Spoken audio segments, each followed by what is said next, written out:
Speak മലക്കൻ 2009 ഒരു പ്രത്യേക പരിപാടിയാണ് ഇവിടെ നിലമ്പൂർ ഇന്ത്യ എന്ന് പറയുന്ന രാജ്യം എൻ്റെ രാജ്യമാണ്, അതിൻ്റെ വൈവിധ്യമാണ് എൻ്റെ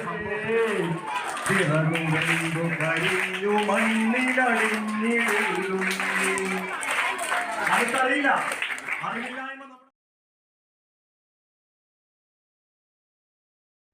which is known as Gopina. It's a pure one. No Abhinaya will be there. Okay. Start ചെയ്യുന്നത് പോലെ തന്നെ ഒരു ശ്ലോകം, ഒരു പ്രാർത്ഥനയോട് കൂടിയിട്ടാണ് ഇതും സ്റ്റാർട്ട് ചെയ്യുന്നത്. അതിനുശേഷം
দৰশিত সুন্দৰ গৌৰ কলেবৰ জৈচন সুৰ পৰকাশ সকল সভাসদ ৰঞ্জন জাকেৰি দৰ্শনে পাপ বিনাশ দৰশিত সুন্দৰ গৌৰ কলেবৰ জৈচন সুৰ পৰকাশ সকল সভাসদ ৰঞ্জন জাকেৰি দৰ্শনে পাপ বিনাশ বিনে অঙ্গে ভূষণ পেখি সুশোভন গহীন গম্ভীৰ ধীৰ মতি আয়ত কমল নয়নবৰ সুন্দৰ বয়ন চন্দ কহু জ্যোতি আয়ত কমল নয়নবৰ সুন্দৰ বয়ন চন্দ কহু জ্যোতি বয়ন চন্দ কহু জ্যোতি